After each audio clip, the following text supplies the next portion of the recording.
దేవుడు ఎవరిని కూడా ఏడ్చుకుంటూ బ్రతకమని చెప్పట్లేదు. సంతోషించండి, తల్లిదండ్రులను గౌరవించండి, చదువుకోండి, ఉద్యోగాలు చేసుకోండి, మీరు ఈ లోకంలో మంచి జీవితాలు కలిగి ఉండడం దేవుడే చెప్తున్నాడు. కానీ అన్నిటికంటే ముఖ్యమైన ఆలోచన అది కాదండి.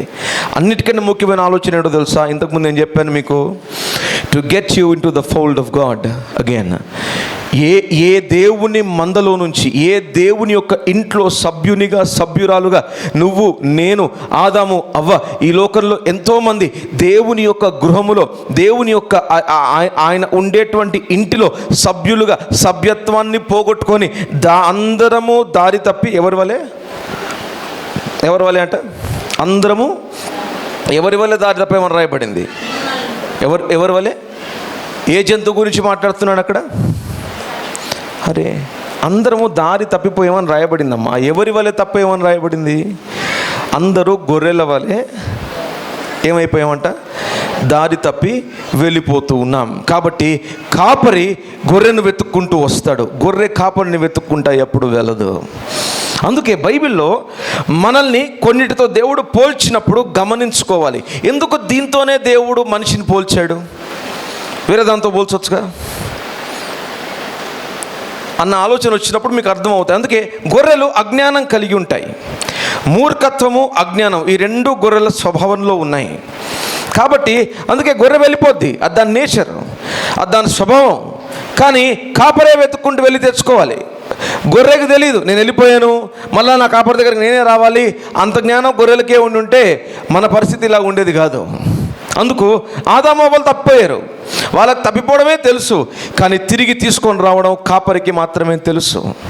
అందుకే ఆ రోజు ఇదిగో అంటున్నాడు కదా, నానా విధాలుగా, నానా రకాలుగా పూర్వకాలము నుంచి ఈ రోజు వరకు దేవుడు మనుషులతో మాట్లాడే ప్రయత్నం చేస్తూనే ఉన్నాడు. నేను దేవుణ్ణి, నేను ప్రభువుని, నేను మీ జీవదాతని, నేను మీ సృష్టికర్తని, నాకు మీరు కావాలి, నేను మీకు కావాలి, మీరు లేకుండా నేను లేకుండా మీరేమీ చేయలేరు.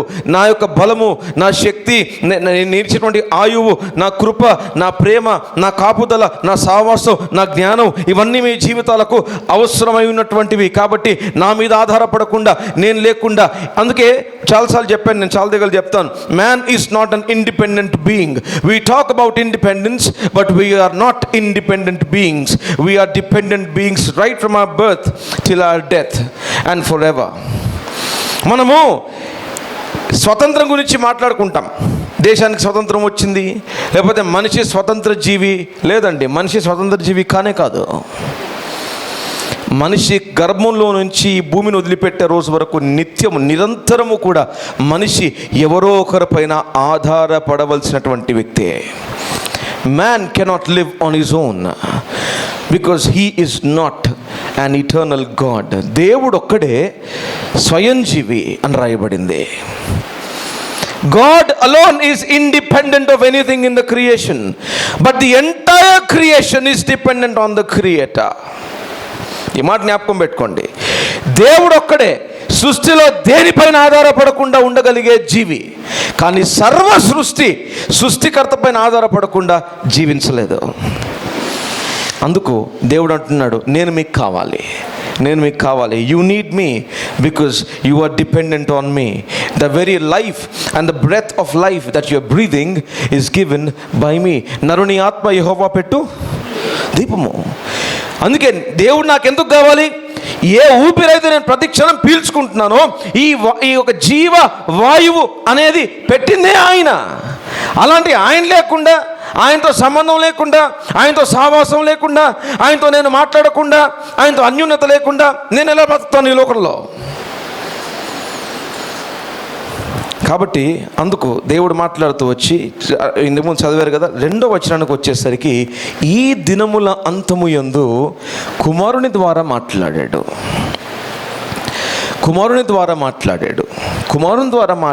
యేసు క్రీస్తు ప్రభు అనేటువంటి ఆయన ఈ లోకంలో నీకు పంపించి మనతో మాట్లాడాడు. ఏం మాట్లాడాడు కుమారుని యొక్క మాటలో పరమార్థం ఏంటి అంటే, బైబిల్లో 4 సువార్తలు ఉన్నాయి. 4 సువార్తికులు చాలా విషయాలు రాశారు. యేసు ప్రభు వారి మాటలు చాలా ఉన్నాయి. దాంట్లో అల్టిమేట్ మరలా ఒకటే వచనం, అసలు what did Jesus speak ultimately in his message. యేసు ప్రభు వారు మాట్లాడిన ప్రతి మాటలో కూడా మూల వాక్యము లేదా మూల వర్తమానం ఏదైనా ఉందా అంటే అదే యోహాను 3:16. దేవుడు లోకాన్ని ప్రేమించాడు కాబట్టి కుమారుడిని పంపించాడు. ఆ కుమారుని విశ్వాసం ఉంచేవారు 3 జరుగుతాయి, ఆశీర్వాదం 3 జరుగుతాయి. ఆ యొక్క కుమారుడు నిత్య జీవాన్ని పొందుకుంటాడు. ఎవరైతే నమ్ముతారో ఫస్ట్ కుమారునిగా మార్చబడతారు, అంగీకరించబడతాడు మందలోకి. ఆ తర్వాత రెండవది నిత్య జీవాన్ని పొందుకుంటాడు. ఆ తర్వాత మూడవది తిరిగి దేవుడు అతనితో మాట్లాడేటువంటి, ఈ బిడ్డ దేవునితో మాట్లాడేటువంటి అర్హతను, స్థాయిని పొందుకుంటాడు. యోహాను 3:16 ఎవరి జీవితంలో నెరవేరుతాయో ఈ 3 నెరవేరుతాయి. You'll again be received or accepted into the fold of God, and then God will cleanse your sin and make you holy. ఆ పాపపు గోడ పగలగొడతాడు. మూడోది, ఆ గోడ పగిలిపోయింది కాబట్టి నీకు నీ దేవునికి అడ్డు ఉండదు. ఇంకా అడ్డు ఉండదు కాబట్టి, థ్యాంక్ యూ అమ్మా, అడ్డు ఉండదు కాబట్టి ఆ రకంగా దేవుడు ఆ అడ్డు తొలగించాడు కాబట్టి ఇక మీదట నీవు నీ దేవుడు ముఖాముఖిగా మాట్లాడుకోగలరు. అందుకొచ్చాడు యేసయ్య ఈ లోకంలోనికి. ఫస్ట్ పాయింట్ ఇది, God came or God sent his son to speak with man or converse with man again. దేవుడు ఈ లోకంలోనికి క్రీస్తు ప్రభువుని ఎందుకు పంపించాడో తెలుసా? మొదటి అంశం దాంట్లో తిరిగి మనిషితో మాట్లాడడం కోసం. మాట్లాడాలంటే పాపపు గోడ పగలగొట్టబడాలి. ఆయన రక్తము ప్రోక్షించబడ్డ దినాన దేవాలయపు తెర 2గా చీలిపోయింది, ఈ భూమి కంపించింది అని రాయబడింది. Because of the earth quake the veil of the temple was rent into 2. మీరు ఒక మాట, అంటే ఈ మాట మీరు చాలాసార్లు వినుంటారు, చదివి ఉంటారు. నేను చెప్పిన ఈ మాటే చాలాసార్లు చదివి ఉంటారు, వినుంటారు. అయితే ఒక మాట ఈరోజు మీరు గమనించండి. 2గా ఎగ్జాక్ట్గా సెంటర్లో ఎలాగ చీలింది? భూకంపం వస్తే బిల్డింగ్ పడిపోవాలి, లేకపోతే చాలా పెద్ద నష్టం జరగాలి. కానీ ఆ రోజు వచ్చిన భూకంపానికి దేవాలయపు తెర మాత్రమే చినిగిందంట. That's precision. ఫిజిక్స్లో ఉంటుంది, it's an English term. Precision అంటే చాలా మోర్ దెన్ యాక్యురసీ కంటే చాలా బలమైన పదం అది. ప్రెసిషన్ అంటాం మనం దాన్ని. అంటే తూచా తప్పకుండా 100% అంత జాగ్రత్తగా కట్ చేయాలంటే అంత జాగ్రత్తగానే కట్ అవుద్ది అంతే. అలా దేవుడు ఆ రోజు దాన్ని తీసేశాడు. ఇక మీదట ఆ యొక్క తెరతో నాకు పని లేదు, ఆ తెరతో పని లేదు. మోషే, అందుకే రాయబడిన హెబ్రీ పత్రికలో రాస్తున్నాడు, మోషే కూడా ఆ రోజు కొండపై నుంచి దిగొచ్చేటప్పుడు ఆయన ముఖానికి ముసుగు వేసుకొని వచ్చాడట. కానీ ఇప్పుడు ముసుగు అవసరం లేదు, తెర అవసరం లేదు. దేవునితో మనిషి అతి పరిశుద్ధ స్థలం లోపలికి వచ్చి ఏ మనిషి అయినా దేవునితో ముఖాముఖిగా మాట్లాడడానికి యేసు ప్రభువారి యొక్క రక్త ప్రోక్షణము జరిగినటువంటి కారణాన్ని బట్టి మనకు అతి పరిశుద్ధ స్థలములోనికి ప్రవేశము కలిగెను అని రాయబడుతుంది. హెబ్రీ పత్రిక 5వ అధ్యాయంలో ఈ మాటలు ఉన్నాయి, తర్వాత చదువుకోండి. కాబట్టి యేసు క్రీస్తు ప్రభువారు మొదటిగా మాట్లాడడం కోసం వచ్చాడు, ఆ యొక్క సంబంధాన్ని తిరిగి ఏర్పాటు చేయడం కోసం వచ్చాడు. రెండవది, ఇప్పుడు వద్దామా హెబ్రీ పత్రిక 13వ అధ్యాయానికి వచ్చేద్దామమ్మా. ఇంకెందుకు వచ్చాడు యేసు ప్రభువారు? యేసు ప్రభు వచ్చినటువంటి రెండో కారణం ఏంటి చదువుతారా?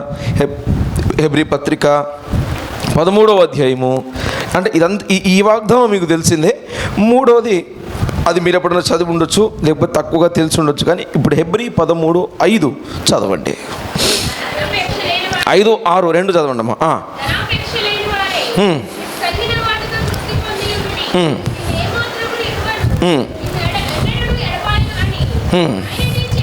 ఫస్ట్ నేను విడువను ఎడబాయను అన్న వాగ్దానం చేస్తున్నట్లుగా రాస్తున్నాడు. నెక్స్ట్ చదవండి అమ్మా.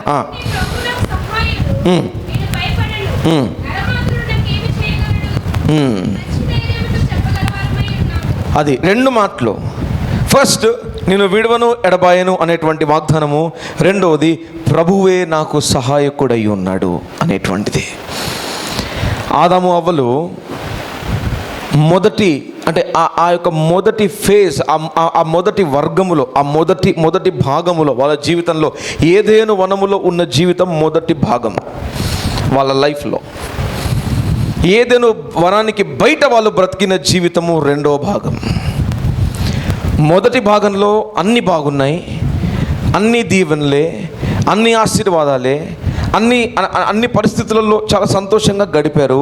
కానీ రెండవ భాగంలో మరణాలు, హత్యలు, కష్టాలు, చెమట, దుఃఖము, కన్నీరు, అనారోగ్యతలు, వేదన, చివరిగా 953-54 సంవత్సరాలు ఆదాము బ్రతికి మరణించాడు అని రాయబడింది.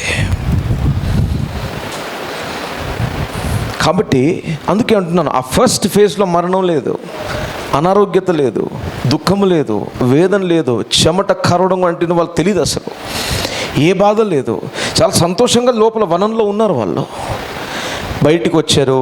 ఎప్పుడైతే దేవుడు, అందుకే అంటే ఎందుకు వచ్చింది ఈ ప్రాబ్లం అని అంటే, ఏ మనిషికైతే దేవుడు విముఖుడవుతాడో, ఏ మనిషికైతే దేవుడు విముఖుడవుతాడో ఆ మనిషి జీవితకాలం అంతా నష్టము తప్ప లాభాలు ఉండవు. When God turns his face away from any certain man, that man will always bear the loss for his entire life. అందుకు దేవుడు విముఖుడయ్యాడు. ఆదాము ఎప్పుడైతే పాపం చేశారో ఆ గోడ వచ్చేసిందో దేవుని ముఖాన్ని దేవుడు తిప్పేసుకున్నాడు. విముఖుడు కావడం అంటే ఆయన ముఖం ఇటువైపు తిప్పుకొని అలాగ ఉన్నాడు. వీళ్ళ వైపు తిరిగే ఆప్షన్ దేవునికి లేకుండా మారిపోయింది. అందుకే ఏదైనా వనము నుంచి అడుగు బయట పెట్టిన వెంటనే బైబిల్లో జరిగిన మొట్టమొదటి హత్య వాళ్ళ ఇంట్లో జరిగింది. First murder. కయ్యను ఏబేలును చంపేస్తున్నాడు. ఆదాము వాళ్ళకు తెలిసింది, ఏడుస్తున్నారు, ప్రార్థన చేస్తున్నారు. ఏమేం చేశారో మనకు తెలియదు. ఖచ్చితంగా దేవుణ్ణి కోరుకుంటారు ఆ టైంలో, కానీ దేవుడు మౌనం అయిపోయాడు. ఎందుకంటే వాళ్ళు వాళ్ళ చేతులారా దేవుణ్ణి వద్దనుకున్నారు కాబట్టి. అందుకే అన్నాను, దేవుడు వాళ్ళని ఏ రోజు వద్దనుకోలేదమ్మా, but they decided not to have fellowship with God anymore. దేవుడు మాకొద్దని వాళ్ళు అనుకున్నారు కాబట్టి నష్టం ప్రారంభమైపోయింది, మరణం వచ్చేసింది. జీవితాంతం 953-54 సంవత్సరాలు ఆదాము బ్రతికాడు. బ్రతికిన ప్రతిరోజు కూడా చెమట కార్చే సంపాదించుకున్నాడు, పండించుకున్నాడు, తిన్నాడు. ఏదైనా వనంలో సైంటిఫికలీ హిస్టారికల్గా ప్రూవెన్ ఫ్యాక్ట్ చెప్తున్నాను. ఏదైనా వనం గురించి శాస్త్రీయంగా ఒక రుజువుపరచబడ్డ ఒక చిన్న మాట చెప్తున్నాను మీకు. ఏదైనా వనం అంటే మీరు అనుకోవచ్చు, జనరల్గా గార్డెన్ అనగానే మన గేట్లో చిన్న చెట్లు పెట్టుకొని గార్డెన్ పెట్టుకుంటారు. ఇప్పుడు అందరూ చాలా ఇళ్ళల్లో ఉంటాయి. గార్డెన్ అంటే ఈ గార్డెన్ అనుకుంటున్నారేమో. లేదమ్మా, ఏదైనా వనం గురించి అంటే ఇప్పుడు నేను ఆ వనం గురించి డిస్క్రైబ్ చేసే ఆప్షన్ లేదు, ఎందుకంటే నా ప్రసంగం అది కాదు. కానీ బ్రీఫ్ ఐడియా ఇస్తున్నాను మీకు. ఏదైనా వనములో 7500 చెట్లు ఉన్నాయి. 7500 చెట్లు నాటబడ్డాయి. రకరకాల చెట్లు, రకరకాల సైజెస్. మామూలుగా మీరు ఇంటికి వెళ్ళిన తర్వాత కూర్చొని ఆలోచించండి, 7500 చెట్లు ఒక ప్రాంతంలో నాటబడాలి అని అంటే ఎన్ని ఎకరాల పొలం కావాలి, లేకపోతే ఎన్ని ఎకరాల ల్యాండ్స్కేప్ కావాలి, భూమి ఎంత పెద్దగా ఉండాలి, భూభాగం ఎంత ఉండాలి. అలాంటి ఒక అద్భుతమైన వనాన్ని తయారు చేసి దేవుడు వాళ్ళని లోపల పెట్టాడు. కాబట్టి ఈడెన్ యాక్చువల్గా ఏదేను అన్న పేరు, దాని ఒరిజినల్ మీనింగ్ ఏంటో తెలుసా? Paradise on earth. ఈ భూమి పైన పరదేశి అని దానికి అర్థం. అంటే పరదేశి అంటే దేవుడు వచ్చి వెళ్ళగలిగేటువంటి చోటు. అందుకు ఇప్పుడు ఏం జరిగిందో తెలుసా? ఈరోజు కూడా లాజర్ ఎక్కడున్నాడు? ధనవంతుడు లాజర్ చనిపోయినప్పుడు లాజర్ ఎక్కడికి వెళ్ళని రాయబడింది? అది భూమి మీద లేదు, ఆ రోజు ఇక్కడే ఉండింది అది. కానీ ఎప్పుడైతే పాపం జరిగిందో దేవుడు పరదేశు లొకేషన్ మార్చాడు. అందుకే ప్యారడైజ్ అంటే గాడ్స్ డ్వెల్లింగ్ ప్లేస్. దేవుడు అక్కడ ఉంటాడు. అందుకే అబ్రహాము, లాజరు, ఆదాము, అవ్వ, ఇప్పటివరకు క్రైస్తవ బిడ్డలు కూడా క్రీస్తులో ఎవరెవరైతే చనిపోయారో ఎవరు పరలోకానికి వెళ్ళలేదండి. దయచేసి మీరు పొరపాటున కూడా చెప్పకండి. ఎవరూ పరలోకానికి వెళ్ళలేదు. దేవుణ్ణి మొత్తం 4 స్థలాలు ఉన్నాయి. 4 స్థలాలు. నమ్ముకున్న వాళ్ళకి 2, నమ్ముకోని వారికి 2. అయితే ఈ 4 స్థలాలలో ఒక డిఫరెంట్ టైం లైన్లో దేవుడు మారుస్తాడు. ఇప్పుడు నమ్ముకోకుండా చనిపోయిన వాళ్ళందరూ కూడా అగ్నిగుండంలో లేరు, ఇంకా అక్కడికి ఎవరు వెళ్ళలేదు. వాళ్ళు కూడా అక్కడికి వెళ్ళలేదు, ఇంకా వాళ్ళు పాతాళంలో ఉన్నారు. ప్రభు నమ్ముకొని చనిపోయిన ప్రతి ఒక్కరు కూడా పరదేశంలోనే ఉన్నారు. పరలోకానికి ఇంకా ఎవరు వెళ్ళలేదు. పరలోకానికి ఎప్పుడు వెళ్తారు వీళ్ళందరూ? పరదేశం నుంచి పరలోకానికి ఎప్పుడు వెళ్తారు? పాతాళం నుంచి అగ్నికుండానికి ఎప్పుడు వెళ్తారు?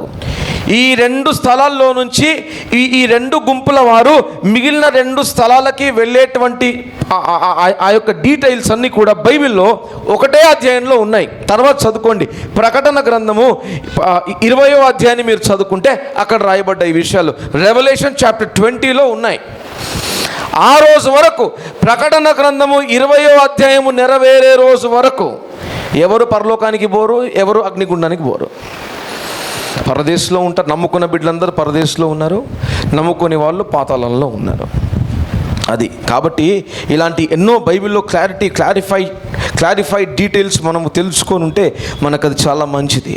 కాబట్టి అందుకు ఇప్పుడు యేసు ప్రభు వారు ఇదిగో ఎబ్రీ 13కి వచ్చేసరికి నేను విడువను, నేను ఎడబాయను. అందుకే ఆదాము అవ్వలు వద్దనుకున్నారు, కానీ దేవుడు వద్దనుకోలేదు వాళ్ళని. వాళ్ళు చేతులారా దేవుని వద్దనుకుంటున్నారు, కానీ దేవుడు అరే నేను ఆదామును విడిచిపెట్టను, అవను విడిచిపెట్టను, నా చేతులతో చేయబడ్డ సృష్టి, నా కుమారుడు, నా కుమార్తె, నా బిడ్డల్ని నేను ఎలాగ వదులుకుంటాను? వాళ్ళు ఏదో నన్ను వద్దనుకున్నారు, కానీ నేను అనుకోవట్లేదు. అందుకే ఆ రోజు నుంచి, అందుకే 3వ అధ్యాయంలోనే వాగ్దానం ఇచ్చాడు, నేను ఈ లోకంలోనికి వస్తాను. I will come as a redeemer and a deliverer and a saviour. నేను రక్షకునిగా, విమోచకునిగా, విమోచించువానిగా నేను ఈ లోకంలోనికి వస్తానని చెప్పి ఆ రోజు వాగ్దానం చేశాడు. ఆ రోజు నుంచి దాదాపు 1800 సంవత్సరాల తర్వాత, ఆదాము నుంచి దాదాపు 1800 సంవత్సరాల తర్వాత యేసు ప్రభువారు ఈ లోకంలోనికి వచ్చేసాడు. అందుకే సిలువ 2 కాలాల వాళ్ళని కలిపింది. Cross has entwined 2 different peoples who lived in 2 different timelines. 2 వర్గాలు, 2 కాలాలు వాళ్ళు. క్రీస్తు యొక్క సిలువ త్యాగము జరిగిన రోజు ఆదాము నుంచి ఆ రోజు వరకు ఎందరైతే ప్రభువుని నమ్ముకున్నారో వాళ్ళని ఆయన రక్తంలో కడిగేశాడు. ఆ తర్వాత సిలువ తర్వాత మనందరం ఉన్నాం. ఆ రోజు నుంచి ఈ రోజు వరకు నమ్మిన ప్రతి వాడిని కూడా తన రక్తంలో కడిగి పరిశుద్ధపరుస్తూనే ఉన్నాడు. కాబట్టి cross had to be raised and the sacrifice had to be slain for the wall of sin to be broken and for the power of Satan to perish. సాతాను యొక్క బలము వినాశనమయ్యి పాపం అనే గోడ బద్దలుగొట్టబడ్డానికి సిలువ అనేది లేపబడవలసి వచ్చింది. ఆ సిలువ పైన దేవుని యొక్క పరిశుద్ధమైన కుమారుని యొక్క త్యాగము జరగవలసి వచ్చింది. అది జరిగింది కాబట్టి ఈరోజు పాపము యొక్క బలము, పాపము యొక్క గోడ, సాతాను యొక్క బలములో నుంచి మనము విమోచించబడగలుగుతూ ఉన్నాము. ఇప్పుడు ఒక చిన్న పాయింట్ ఇక్కడ చెప్పి నేను నెక్స్ట్ పాయింట్ చెప్పేస్తాను మీకు. విమోచించబడ్డాము అన్న పదం వినబడగానే రక్షణ పొందిన ప్రతి ఒక్కరికి కూడా చాలా సంతోషం అవుద్ది. అంటే ఒక్కసారి జ్ఞాపకం చేసుకుంటాం, మనం మొట్టమొదటి రోజు దేవుని దగ్గరికి వచ్చినప్పుడు, ఆ మొదటి రోజు మనం ప్రార్థన చేసుకున్నప్పుడు మనలో ఎలాంటి భావము, అంటే ఆ రోజు వరకు మన జీవితాలు ఎంత భయంతో దుఃఖంతో ఉన్నాయి. ఆ రోజు యేసు ప్రభు దగ్గరకు వచ్చి ప్రార్థన చేసుకోగానే మన పాపాలు కడగబడ్డాయి, ఒప్పుకున్న వెంటనే కడగబడ్డాయన్న నమ్మకము, నిశ్చయత, నిరీక్షణ మనలో రాగానే ఎంత సంతోషపడ్డాం మనము.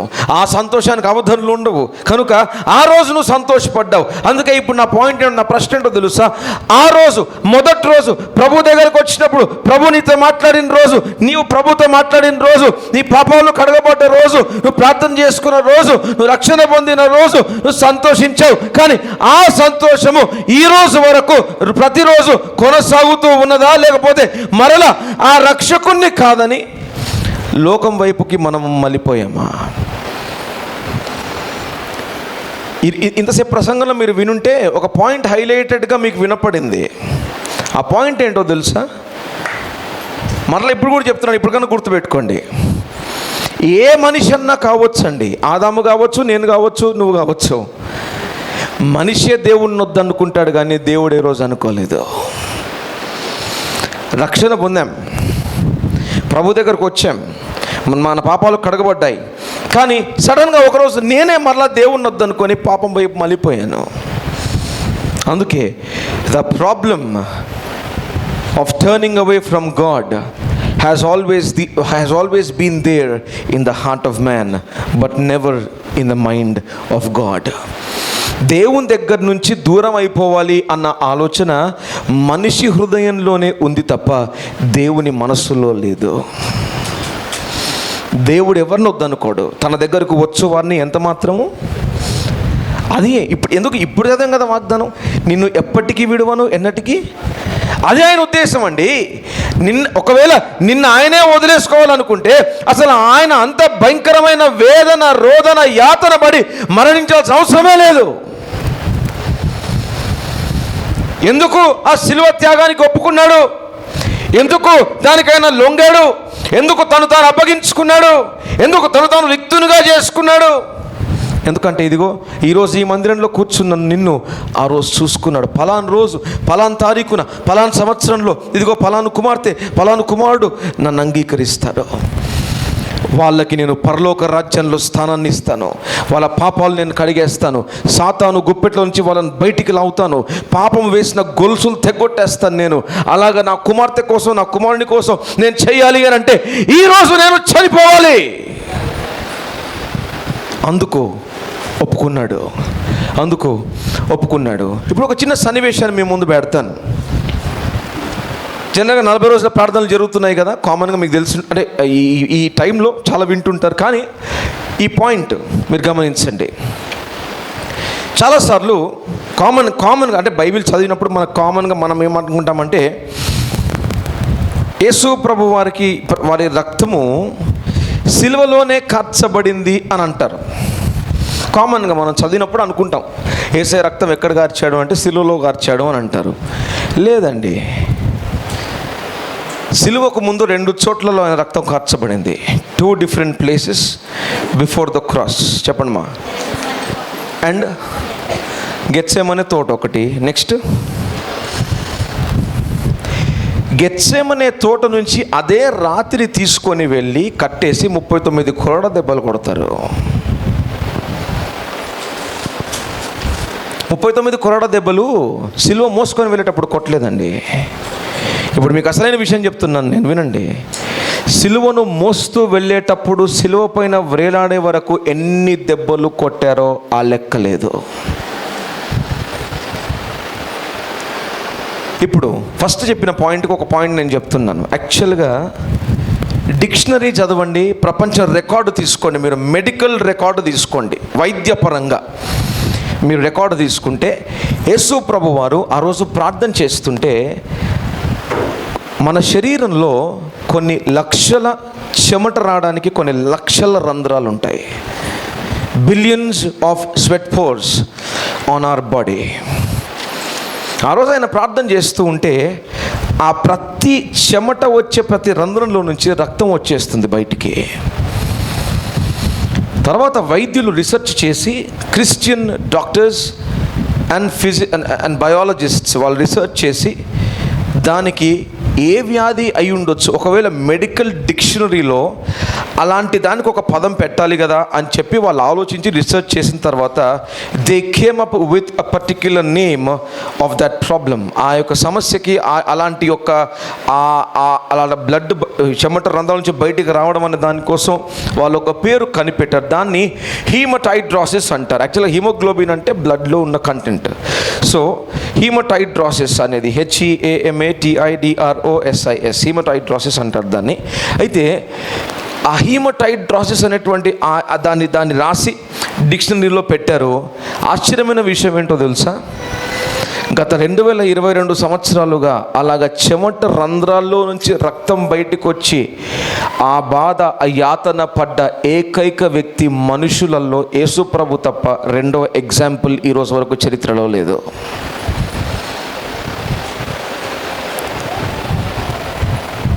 ఇప్పుడు మీకు ఆ డిసీజ్ కూడా చెప్పేశాను నేను. కాబట్టి ఇంటికి వెళ్ళిన తర్వాత ఒకరోజు కూర్చొని అసలు చెమట రంధ్రం ఇన్ని రంధ్రాల్లో నుంచి రక్తం బయటికి రావాలంటే ఎలాంటి ఒత్తిడికి మనిషి గురైతే తప్ప అలాగ రక్తం బయటికి రాదు అనేటువంటి దాన్ని మీరు రీసెర్చ్ చేసుకోండి. యేసు ప్రభు వారు పడ్డటువంటి బాధలో కొంతన్నా మీకు అర్థమవుద్ది. A little in what he actually suffered. ఆయన పడ్డ యాతనలో కొంతన్నా మీకు అర్థమవుద్ది. ఏమండి, అక్కడ రక్తం గారింది, రాత్రి 39 కొడ దెబ్బలు కొట్టారు. అందుకే యాక్చువల్గా గెత్సేమనే తోటలో ఆయనకున్న వస్త్రాలు వేరే. రాత్రి కొట్టి పొద్దున పిలాతు దగ్గరికి తీసుకొని రావాలి కాబట్టి ఉదయము ఆ తెచ్చేలోపు వీళ్ళని అంటే ఈయన పైన ఈయన రక్తం ఎక్కడ రక్తం మరకలు కనిపిస్తే రాత్రి ఏం చేశారో అని చెప్పి ఈయన కుటుంబ సభ్యులు కానీ శిష్యులు కానీ గొడవ చేస్తారేమో అని చెప్పి రాత్రి పిలాతు ముందుకు తేబడేటువంటి ముందు నీలపు రంగు అంగిని వాళ్ళే తొడిగించి తీసుకొని వస్తారు. ఎందుకు డార్క్ కలర్? ఎందుకంటే రక్త మరకలు అంటుకున్నా కూడా నీలపు రంగు పైకి బయటికి కనపడవు. అందుకే గెత్సేమనే తోటకు వచ్చి ప్రార్థనలో ఉన్నప్పుడు వేసుకున్న వస్త్రాలు వేరు. రాత్రి వస్త్రాలన్నీ తీసి కొట్టి నిలువుటంగి ఒకటే అంగిని మాత్రమే వేసి పిలాతు దగ్గరికి, హేరోదు దగ్గరికి, మరలా పిలాతు దగ్గరికి 3 తీర్పులు అయిపోతాయి. 3వ తీర్పు అయిపోయిన వెంటనే ఆయన సిలువలో వేలాడుతూ ఉండగా, ఈ పాయింట్ కూడా మీరు అర్థం చేసుకోండి, యేసు ప్రభువారు సిలువలో వేలాడేటప్పుడు ఆ ఒక్క నిలువుటు అంగిని కూడా తీసేసి దానికోసం చీట్లు వేసుకుంటున్నారు. అంటే దానికి అర్థం ఏంటో తెలుసా? ఆయన సిలువలో వ్రేలాడేటువంటి ఆ క్షణాన పూర్తి నగ్నంగా వ్రేలాడుతూ ఉన్నాడు. There was nothing to cover his body anymore. ఆయన శరీరాన్ని కప్పుకోవడానికి ఆయన పైన, ఆయన చేతిలో ఏమీ లేదు. అంత సిగ్గు, అంత వేదన, అంత దుఃఖము, అంత ప్రయాసము, అంత అవమానము, అంత బాధ, అన్ని గాయాలు, అంత నొప్పి, అంత ఒత్తిడి, అన్నిటిని, అంత పాప బలమును ఆయన అంటే మన పాపాల యొక్క బలం ఆయన పైన పడేసరికి అందుకే ప్రార్థన చేశాడు. ఒక పాయింట్లో చేశాడు, ప్రభువా ఈ బలము, ఈ ప్రెషర్ నా వల్ల అవ్వట్లేదు, ఈ పాత్రని ఇచ్చిన తొలగించు అన్నాడు. కానీ తండ్రి అన్నాడు, లేదు అంటే బైబిల్లో లేదండి, but the conversation was like this. లేదు, ఇప్పుడు నువ్వు కాదంటే ఈ సృష్టిలో మానవుల్ని పరలోక రాజ్యానికి తేవడానికి ఇంకా దేవునిగా నాకు కూడా అవకాశము ఉండదు. కాబట్టి ఆ సంభాషణలో తండ్రి ఇచ్చిన సమాధానానికి కుమారుడు తల వంచాడు. సరే, నేను భరిస్తాను. బహుశా యేసయ్య ఇలాగ అనుకోని ఉంటాడు, ఇంకా కొన్ని గంటలే, ఇంకొక గంట, అంటే ఆ సిలువ కార్యము దగ్గరయ్యే కొద్దీ అంటే ఆయన ప్రాణం వెళ్ళిపోయే టైం ఆయనకు తెలుసు కాబట్టి ఆ టైం క్యాలిక్యులేట్ చేసుకొని దానికోసం ఎదురు చూస్తూ వచ్చాడేమో. ఇంకా కొంచెం సేపు అయిపోయింది, సిలువ కొట్టేశారు, ఇంకొక అరగంట, ఇంకో 10 నిమిషాలు, ఆ ప్రాణం వెళ్ళిపోయేంత వరకు కూడా యేసు ప్రభువు ఎదురు చూస్తూ వచ్చాడు. ప్రాణాన్ని అప్పగించుకున్నాడు. 3వ రోజు మరణాన్ని గెలిచాడు. ఈ రోజు వరకు మృత్యుంజయునిగా, విమోచకునిగా, రక్షకునిగా నీ జీవితంలో ఆయన దేవునిగా సింహాసనం వేసుకొని కూర్చోడానికి సిద్ధంగా ఉన్నాడు. అలాంటి ఘనమైన కార్యము సిలువలో జరిగింది. అందుకే the cross and just the cross is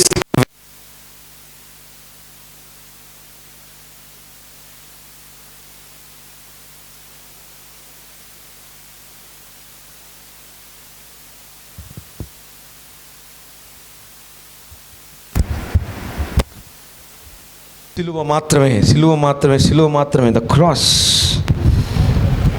can make a sinner holy and can give a person eternal life and can give a place in the very dwelling or the house of God. సిలువ మాత్రమే ఒక మనిషిని పరిశుద్ధపరిచి, ఒక మనిషికి నిత్య జీవాన్ని ఇచ్చి, నిత్య జీవం మాత్రమే కాదండి, బైబిల్లో చాలా ముందుకు వస్తే రాస్తున్న మాట ఏంటో తెలుసా?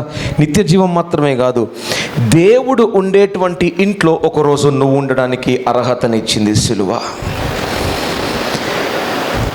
చదువుదామా? ఇప్పుడు 3వ పాయింట్కి వస్తున్నాను నేను. హెబ్రీ పత్రిక అదే 13వ అధ్యాయము 20-21 వచనాలు, 20 and 21 చదవండి అమ్మా. గొర్రెల గొప్ప కాపరి అయిన యేసు అంటే అర్థం ఏంటో తెలుసా? అందుకే అన్నాను, గొర్రె కాపరిని ఎత్తుకుంటా వెళ్ళదు, అందుకే కాపరే వెతుక్కుంటూ వచ్చాడు. అది ఈయన గొప్ప కాపరి, ఏకైక కాపరి ఈయన.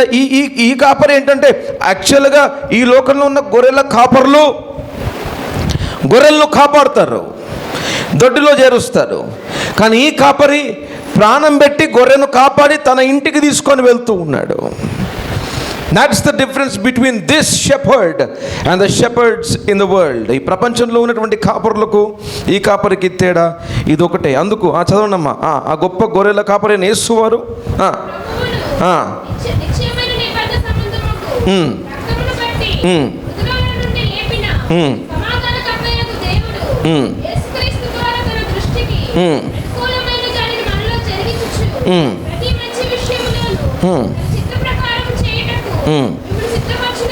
అది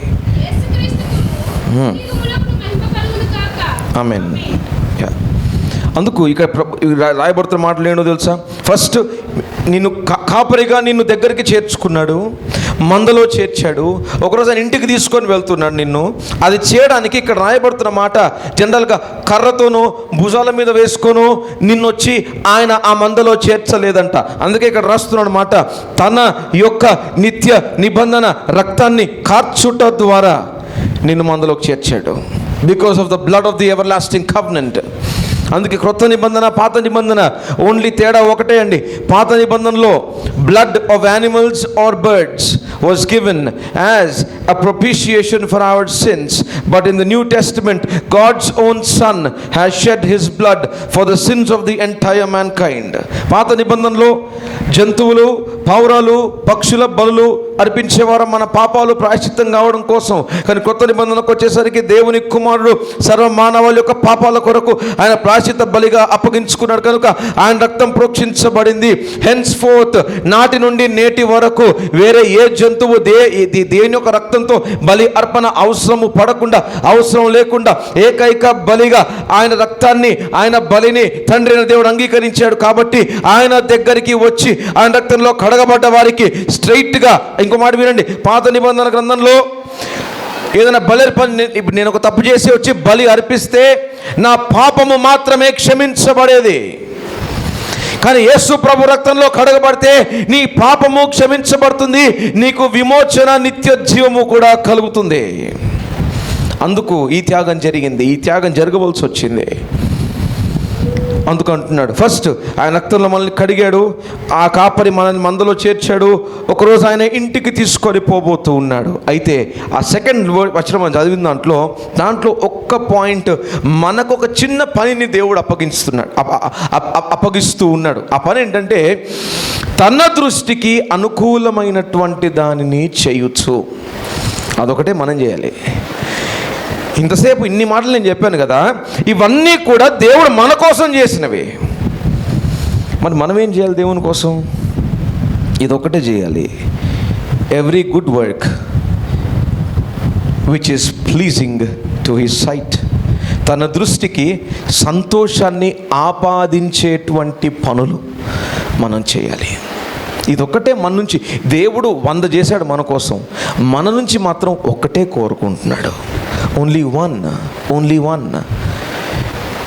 live a life of testimony that pleases me. నన్ను సంతోషపరిచేటువంటి సాక్షార్థమైన జీవితాన్ని నువ్వు జీవించు. అందుకని నేను నిన్నేం కోరుకోవట్లేదు. అందుకే మీకా గ్రంథంలో 6వ అధ్యాయంలో రాస్తున్నాడు, భక్తులు ఏమన్నా తెలుసు అక్కడ, ఓ మనుషుడా, దేవుడు నీ నుంచి ఏం కోరుకుంటున్నాడు? నీ నుంచి వెండి బంగారాలు కోరుకుంటున్నాడా? బలర్పణలు కోరుకుంటున్నాడా? ఇదే వచనం రాయబడింది అక్కడ. He is not asking you offerings or your silver and gold, but all that God requires from you is to live humbly and walk justly with the Lord thy God. ఈ లోకంలో నువ్వు శ్రేష్టమైన జీవితాన్ని జీవించి ఈ లోకంలో ఉన్నంత కాలము నీ దేవునితో ప్రతిరోజు నువ్వు నడవటము తప్ప, మనుషుడా, దేవుడు నీ నుంచి ఇంకేం కోరుకుంటున్నాడు? నీ వెండి బంగారాలు, నీ బలర్పణలు వద్దు, అవేమీ వద్దు. రెండే, ఈ లోకంలో సాక్ష్యాన్ని కాపాడుకో, ఈ లోకంలో ఉన్న ప్రతిరోజు ఆ దేవునితో నువ్వు నడువు. ఇంతకంటే దేవుడు మనిషి నుంచి ఏం కోరుకోవట్లేదు. ఆ రోజు ఆదామవ్వలకు అదే ఆ రెండే చెప్పాడు, మీరు సాక్షులుగా ఉండండి. అంటే నా మాటకు లోబడినంత కాలము సాక్షులే. రెండవది, రోజు సాయంకాలం నేను వస్తాను మీ దగ్గరికి. నేను వచ్చినప్పుడు ప్రతిరోజు నేను వచ్చినప్పుడు నాతో గడపండి, నాతో మాట్లాడండి, నాకు టైం ఇవ్వండి, నాతో సహవాసం చేయండి. ఈ రెండే వాళ్ళను కోరుకుంది, ఇంకేం కోరుకోలేదు వాళ్ళ దగ్గర నుంచి. But they failed in doing these two. ఈ రెండింటిని చేసే విషయంలో వాళ్ళు విఫలమైపోయారు. And so likewise we also have failed. వాళ్ళు అయ్యారు, మనం కూడా ఎన్నోసార్లు తప్పిపోయామండి, మనం కూడా ఎన్నోసార్లు పడిపోయాం, మనం కూడా ఎన్నోసార్లు దూరం అయిపోయాము దేవునికి. ఇప్పుడు let us reconcile and come back. ఈ సమయంలో మనము తిరిగి దేవుని దగ్గరకు వద్దాం, దేవుణ్ణి అడుగుదాము, ప్రభువా ఇన్ని మా కోసం చేసి మమ్మల్ని మాత్రం రెండే ఈ లోకంలో సాక్ష్యాన్ని కాపాడుకో, ఈ లోకంలో నువ్వు ఉన్నంత కాలము ప్రతిరోజు నాకు సమయాన్ని ఇవ్వు. నీ స్నేహితులకి, నీ కుటుంబానికి, నీ ఉద్యోగానికి, నీ పనులకి, నీ ఒత్తిడిలకి, నీ పరిస్థితులకి అన్నిటికీ సమయాన్ని ఈరోజు మనం ఇస్తున్నాం. పనికి మాలిన వాటికి అంటే దేవుని దృష్టికి విలువలేని వాటికి కూడా సమయాన్ని ఇస్తున్నాం మనం, కానీ దేవునికి మాత్రం సమయాన్ని ఇవ్వలేకపోతున్నామా? ఈరోజు ప్రభువు అడుగుతున్నాడు, he wants your time and he wants your testimony and nothing else. నీ సాక్ష్యము, నీ సమయము, ఈ రెండే దేవుడు కోరుకుంటున్నాడు. ఈ రెండు ఆయన దృష్టికి అంగీకారముగా ఉంటే అంతకంటే మించిన భాగ్యము, అంతకంటే మించిన దీవెన, అంతకంటే మించిన ఆశీర్వాదము, అంతకంటే మించినటువంటి మరి అదృష్టం ఈ ప్రపంచంలో ఇంకా ఏది కూడా ఉండదండి. ఎందుకంటే pleasing God is the best thing that any man or a child of God can ever do. దేవుణ్ణి సంతోష పెట్టడం అనేటువంటి దానికి మించింది దేవుని కుమార్తెగా, దేవుని కుమారునిగా ఇంకంతకంటే మించి ఆ దేవుని కుమారుడైనా కుమార్తె అయినా ఆ తండ్రిని సంతోషపెట్టేదానికంటే ఎక్కువ సంతోషం ఇక వాళ్ళకి ఏది కూడా ఉండదు. అందుకే ఆనోకు భక్తుడు 300 సంవత్సరాలు దేవునితో నడిచాడు. 300 years, వెరీ లాంగ్ టైం, చాలా ఎక్కువ కాలం అండి. 300 సంవత్సరాలు అంటే నడిచాడు దేవునితో ప్రతిరోజు నడిచాడని రాయబడింది. బాధ్యతలు ఉన్నాయి, కుటుంబం ఉన్నాయి, ఉద్యోగాలు అన్నీ ఉన్నాయి, but still he walked with God. రెండవది, సాక్ష్యమును కాపాడుకున్నాడు. ఆదాము అవ్వల ముని మనమడు అవుతాడు ఆనోకు. ఎవరో వేరే వ్యక్తి కాదు ఆనోకు. From the same family and from the same blood line, అదే రక్తాన్ని పంచుకొని పుట్టాడు. ముని మనవడు అంటే ఆల్మోస్ట్ 7th generation. అక్కడ బైబిల్ అదే మాట ఉంది, ఆదాము నుంచి 7వ వాడని రాయబడింది. వాళ్ళిద్దరూ దేవుని స్వాస్థాలతో చేయబడ్డారు. వాళ్ళు దేవుని సావాసాన్ని, సాక్ష్యాన్ని పోగొట్టుకున్నారు. ఈయనని దేవుడి చేతితో ఏం చేయలేదు. ఏదైనా కూడా లేడు ఆనోకు. నార్మల్గా మనలాగా లోకంలోనే ఉన్నాడు, కానీ దేవుణ్ణి పోగొట్టుకోలేదు. ఆ డిఫరెన్స్ మీరు గమనించండి. వాళ్ళు దేవుని చేతనే చేయబడ్డారు, అయినా దేవుణ్ణి పోగొట్టుకున్నారు. ఆనోకు సామాన్యంగానే జన్మించాడు, కానీ దేవుణ్ణి పోగొట్టుకోవద్దు అనుకున్నాడు. అందుకే వాళ్ళ జీవితాలు, వాళ్ళ కుటుంబము, పరిస్థితులు, పరిణామాలు ఎలాగున్నాయి, ఆనోకు జీవితము, ఆనోకు కుటుంబము, ఆనోకు పరిస్థితులు ఎలాగున్నాయి మనం గమనిస్తే శ్రేష్టమైనటువంటి ఒక చిన్న అంశం చెప్పి ముగిచ్చేస్తాను. ఆదాము అవ్వల కుటుంబంలో హత్య జరిగింది. అంటే పరిస్థితులలో అదొక భయంకరమైన పరిస్థితి. కానీ ఆనోకు కుటుంబంలో నుంచి 2 వ్యక్తులు వచ్చారండి. ఆనోకు కుటుంబంలో నుంచి 2 వ్యక్తులు వచ్చారు. ఆ 2 వ్యక్తులు ఎవరో తెలుసా? మెతుసెలా అండ్ నోవా. మెతుసెలా ఈ బైబిల్ గ్రంథంలో ప్రపంచంలో అందరికంటే ఎక్కువ ఆయువును కలిగి బ్రతికిన వ్యక్తి. And Noah was the grandson of Methuselah. నోవా తన మెతుసెలా మనమనిగా నోవా ఈ లోకంలోనికి వచ్చినట్టుగా చూస్తున్నాం. నోవా ద్వారా ఒక అద్భుతాన్ని, ఒక కొత్త ప్రపంచాన్ని మరలా నోవా ద్వారా దేవుడు లేపుకున్నట్లుగా చూస్తున్నాం. ఎందుకు? Because of ఈనాక్. ఆనోకు యొక్క నడత దేవుని దృష్టికి అంగీకారంగా ఉంది కాబట్టి తన వంశములో నుండి అలాంటి కార్యాలు దేవుడు వారి ద్వారా చేయగలిగాడు. అందుకు ఎప్పుడైతే నీ దృష్టి, నీ నడత దేవునికి అంగీకారంగా ఉంటుందో, నీ తరతరాల ద్వారా దేవుడు కార్యాలు ఈ లోకములో చేయడానికి సిద్ధంగా ఉన్నాడు. ఎప్పుడు God is always on business. దేవుడు సోమరుడు కాదు. ఒక్క క్షణం కూడా కొనకడు, నిద్రపోవడం రాయబడింది. ఆయన నిరంతరము పనిలోనే నిమగ్నమై ఉంటాడు. కాబట్టి అలాంటి దేవుడు నీ ద్వారా, నీ వంశము ద్వారా కూడా పనిచేయడానికి సిద్ధంగా ఉన్నాడు. ఎప్పుడు నీ నడత, నా నడత, మన నడత దేవుని దృష్టికి అంగీకారముగా ఉన్నప్పుడు మన ద్వారా, మన తరతరాల ద్వారా దేవుడు పనిచేయడానికి సిద్ధంగా ఉన్నాడు. అలాంటి ఆశీర్వాదం నిజంగా నీ తర్వాత నీ కుటుంబంలో నుంచి ఒక గొప్ప సేవకుడు ఈ ప్రపంచానికి అందజేయబడాలని ఆలోచన నీకుంటే ఈ రోజు నుంచి మన నడతను మనం సరి చేసుకుందాం. ఎందుకంటే as long as we do not walk faithful in the sight of God, there can never be a blessing of the next generation. నేను దేవుని దృష్టిలో నమ్మకముగా, విశ్వాసముగా నేను నడవకపోతే నా తర్వాత నా తరములో ఉన్నవారు దీవించబడతారు, దేవుని చేత వాడబడతారు అనేటువంటిది కలగానే మిగిలిపోద్ది. కాబట్టి ప్రభువా, చాలాసార్లు మనం ఈ ప్రార్థన చేస్తాం. కామన్గా తల్లిదండ్రులు చేసే కామన్ ప్రేయర్ ఏంటో తెలుసా? ప్రభువా, నా బిడ్డల్ని వాడుకో. వాళ్ళని వాడుకోమని చేస్తున్నావు, కానీ వాడుకోమని చేసేటువంటి నీ సాక్ష్యము, నీ సంబంధము, నీ సావాసం దేవునితో ఈరోజు ఎలాగుంది, దాన్ని బట్టే నీ పిల్లల్ని వాడుకోవాలా లేదా దేవుడు డిసైడ్ చేసుకుంటాడు. తల వంచి కన్ను మూసుకుందాం. ప్రభువుని ఒక మాట మోకరించగలిగితే మోకరించండి. కన్ను మూసుకుందాం. ఎవరు చూడొద్దు, ఎవరు మాట్లాడొద్దు. ఒక మాట దేవుని అడుగుతారా ఈరోజు? తండ్రి, మా జీవితాలు, మా పరిస్థితులు మీకు తెలుసు. ఏది మీ కళ్ళ ఎదుట నుంచి దాచిపెట్టబడి లేదు. చిన్న జీవితాలు, అల్పమైన జీవితాలు తండ్రి, కరోనాకు ముందు